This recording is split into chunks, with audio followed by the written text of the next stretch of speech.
సికింద్రాబాద్ గాంధీ ఆసుపత్రిలో cantonment MLA లాసా Nanditha dead బాడీకి గాంధీ వైద్యులు పోస్టుమార్టం పూర్తి చేశారు. అనంతరం ఆమె మృతదేహాన్ని గాంధీ ఆసుపత్రి నుండి నేరుగా కార్ఖానాలోని గృహలక్ష్మి కాలనీలోని క్యాంపు కార్యాలయంకు తరలించారు. అభిమానుల సందర్శనార్థం కొంతసేపు మృతదేహాన్ని ఆమె నివాసంలో ఉంచనున్నారు. అనంతరం అక్కడి నుండి ఈస్ట్ మారేడుపల్లి శ్మశాన వాటికకు తరలించనున్నారు.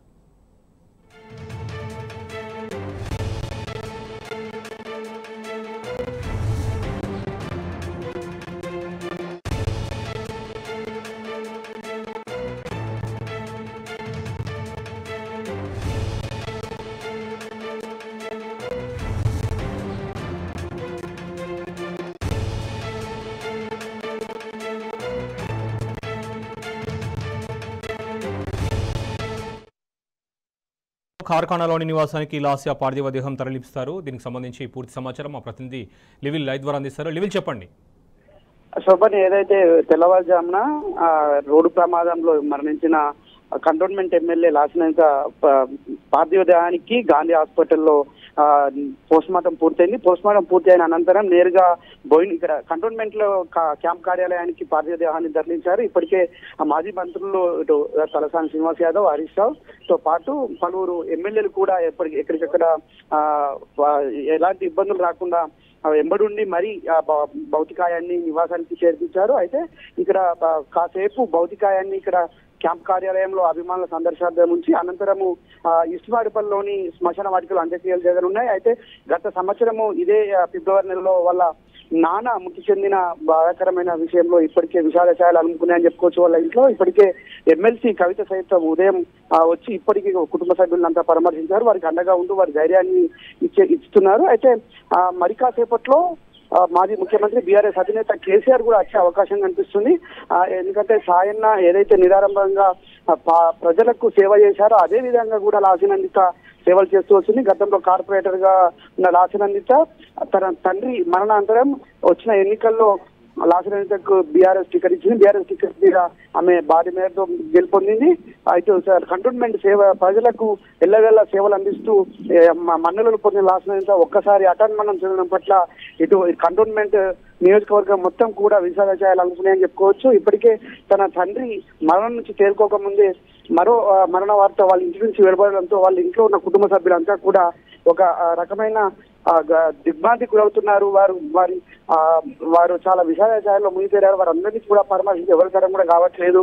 ఎందుకంటే గతంలో తండ్రి చనిపోయి కనీసం 1 year కాకముందుకే కూతురు చనిపోవడం, అది ఎమ్మెల్యే హోదాలో చనిపోవడం, ఇటు ప్రజా సేవకు అంకితమైన తరుణంలో ఇలా చనిపోవడం ఏంటి, ఒక విషాద ఛాయలో వాళ్ళు మునిగితున్న తరుణంలో ఎమ్మెల్సీ కవిత వారిని ఓదార్చి ధైర్యం చెప్పారు. అయితే కొద్దిసేపటి క్రితమే పార్థివ దేహం ఇక్కడికి చేరుకున్న నేపథ్యంలో ఇక్కడ ఏర్పాట్లన్నీ కూడా పూర్తి చేశారు. మాజీ మంత్రి హరీష్ రావు ఎప్పటికప్పుడు పర్యవేక్షిస్తున్నారు. మరి కాసేపట్లో ఈ పార్థివ దేహాన్ని ఇక్కడ అభిమాన సందర్శన నుంచి ఇస్మాడిపల్లిలోని శ్మశాన వాటికి తరలిస్తారని తెలుస్తుంది. అక్కడే అంత్యక్రియలు కూడా చేస్తారని చెప్తుంది. అయితే మరి కాసేపట్లో బీఆర్ఎస్ అధినేత కేసీఆర్ కూడా వచ్చి నివాళులు అర్పించే అవకాశం అయితే స్పష్టంగా కనిపిస్తుంది. శోభన్, రైట్ లివిల్, థ్యాంక్ యూ.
కలిగించింది.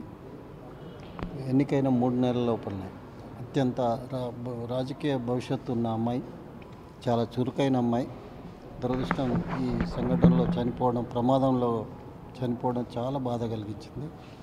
కేసీఆర్ గారు, అదేవిధంగా కేటీఆర్ గారు, హరీష్ గారు అందరూ కూడా ఆ అమ్మాయి ఎన్నికై భవిష్యత్తు ఉజ్వలంగా ఉంటుందని భావంతో ఎన్నికల్లో పార్టీ క్యాడర్ కూడా అంతా శ్రమించి వారి ఆదేశాల మేరకు ఆ అమ్మాయిని అఖండమైన మెజార్టీతో గెలిపించడం జరిగింది. మరి వాళ్ళ ఉదయం ఫస్ట్ సమాచారం ఇది రావడంతోన బాధ కలిగించింది. మంచి భవిష్యత్తు ఉన్న అమ్మాయి, అకాల మరణం ఇది.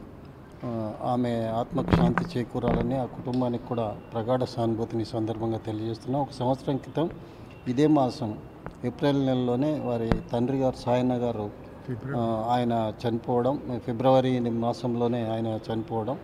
మరి 1 సంవత్సరం తిరగకముందే ఎమ్మెల్యే గారు ఈ రకంగా అకాల మరణం పొందడం చాలా బాధ కలిగించింది.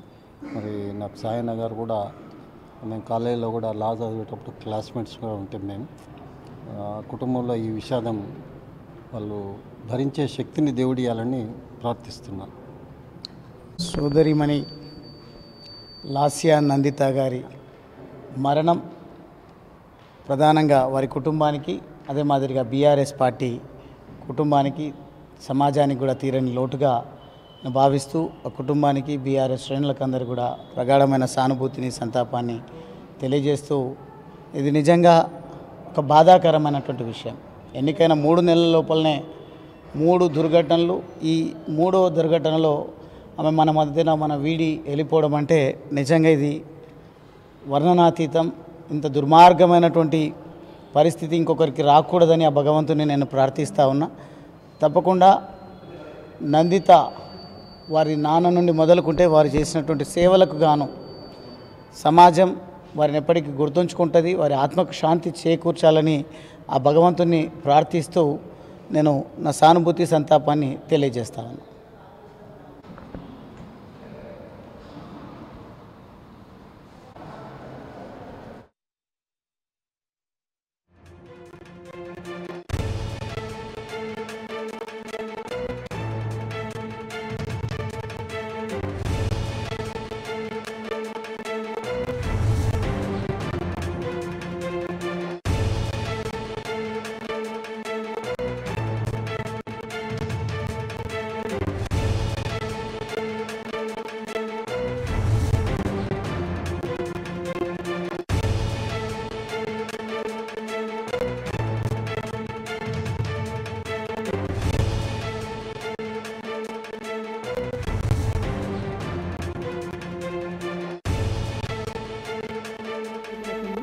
Do swear in the name of God that I will bear true faith and allegiance to the Constitution of India as by law established, that I will uphold the sovereignty and integrity of India, and that I will faithfully discharge the duty upon which I am about to enter.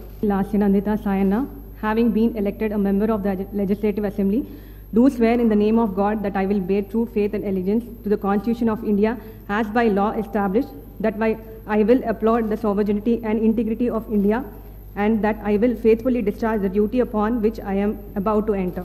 Lasya Nandita Sayanna, having been